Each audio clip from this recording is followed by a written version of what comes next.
Today we are going to be talking about agar.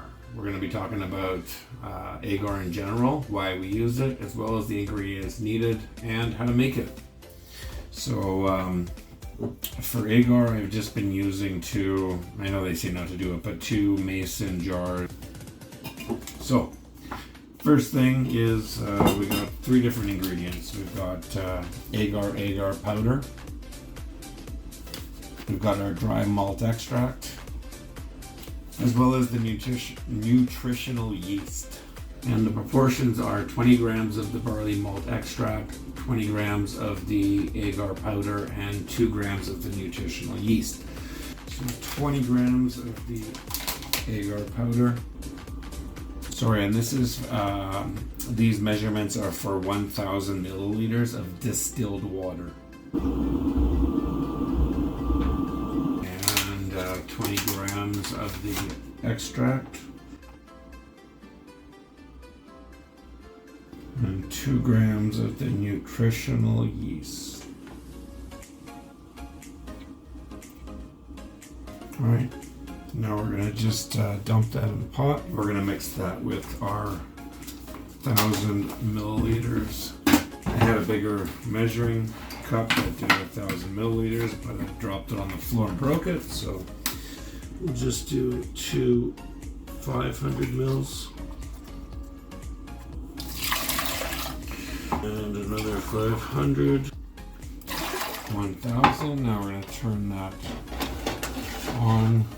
You want to bring that to a boil and stir it regularly because you don't want to bring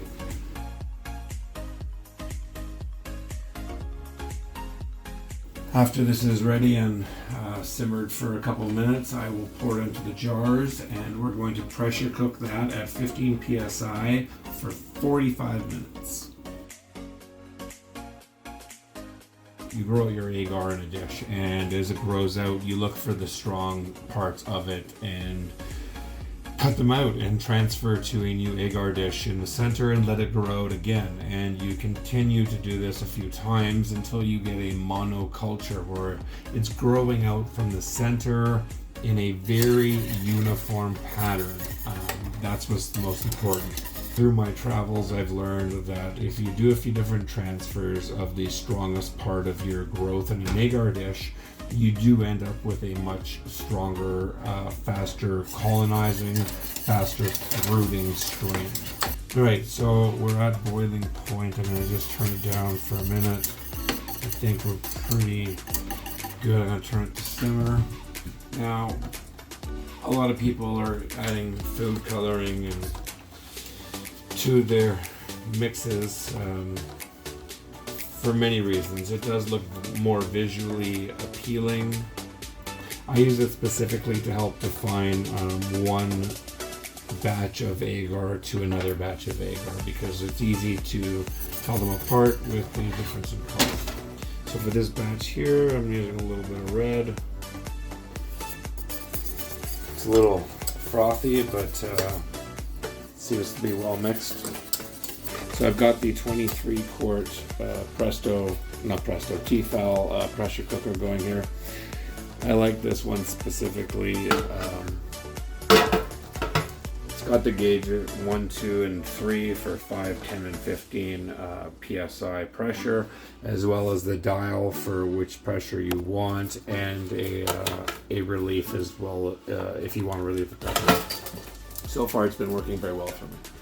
Alright, so this is ready to go here. So we're going to pour it equally into our 2 jars.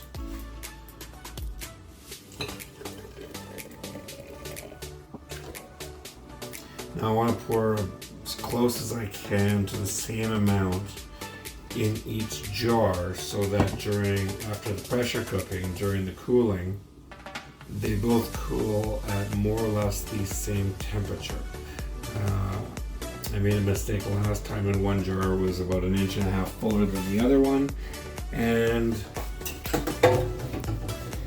one cooled much faster than the other one did.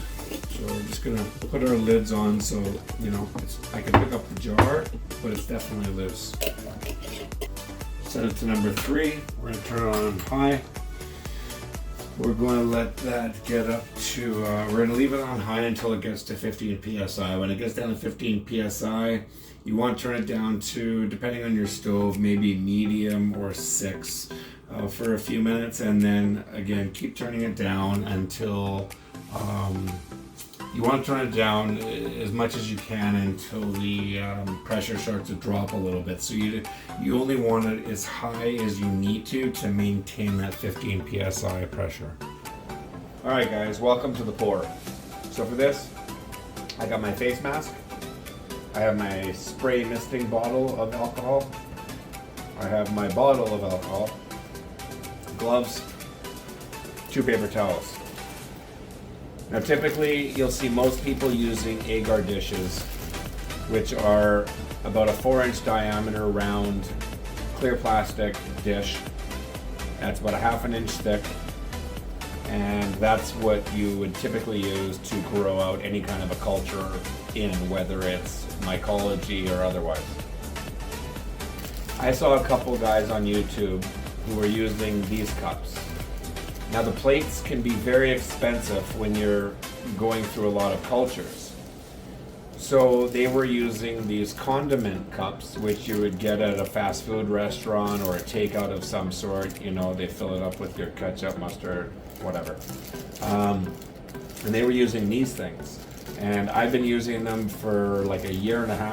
I started out with the plates, and it's a very expensive thing to keep going through. So I saw this and I switched over. It's been 1.5 years. And I have like a 99% success rate. I have almost no contamination ever. So they've been working absolutely great. Just get them from the dollar store, packs of 20 for like $1.50.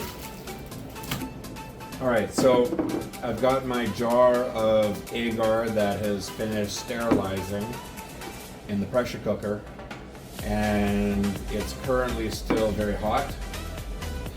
I use just a laser temperature gauge, and works great. So we can see that that's still 143. In my opinion, the ideal temperature is about 115 degrees, maybe 120 degrees to start pouring. If you pour and it's too hot, because these cups I use are a thinner plastic than the Petri dishes, if it's too hot, it does make it a little bit soft and a little bit more difficult to be able to click the lid onto it. So I find that's the ideal temperature. I also find that once it gets anywhere below 100 or so, it starts to congeal into its jelly-like substance. So you also don't want to wait too long. Small tip, if you do happen to wait too long doing all your prep and it happens to cool down too much, just take it in a pot big enough on the stove and put a little bit of water in the bottom of the pot. Put this in and put the lid on, bring it to a boil, turn it down to medium, and just leave it in there for about 10-15 minutes, and it will get it back up to a higher temperature that you can back your way back down again to the 115 or whatever works for you. So in the meantime, let's get our cups ready. So we'll use our first paper towel. This is for just spraying things. I like to just take the bottle and pour it out to soak the paper towel completely. Now we're going to wipe down our whole space. I like to just flick my filter a little bit to make sure if there's any bacteria that have settled on there while I wasn't using it.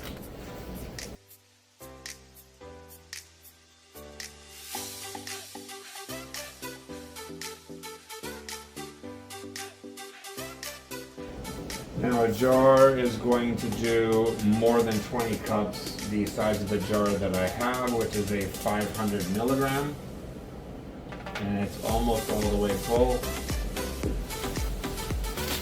but at $1.50 per package. Oops, I'm gonna clean this first. I can't work while I talk, clearly.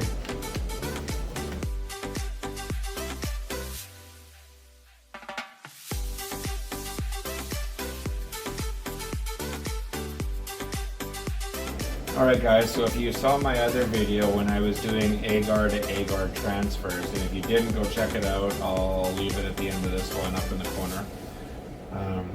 But I like to stack them up, so on top of the ones I took the culture from, the bottom one is the new culture.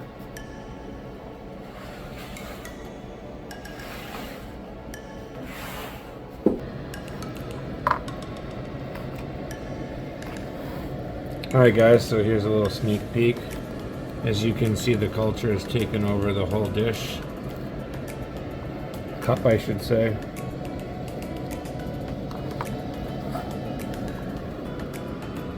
This one is a little bit smaller, so you can tell it's not growing as fast. So make sure you check out that video when I'm going to transfer these to new agar. So the crazy thing is, we spend so much time, and you'll see in anybody's videos, trying to be so sterile with everything we do.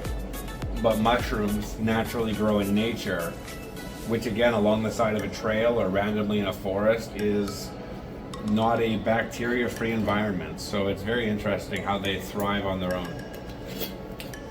We're going to give this one little shake.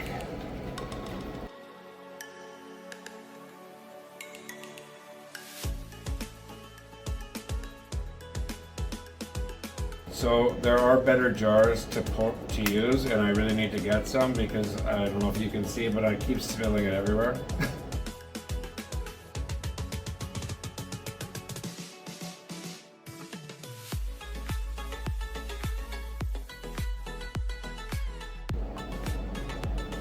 So 39 cups of agar with 500 milliliters of agar.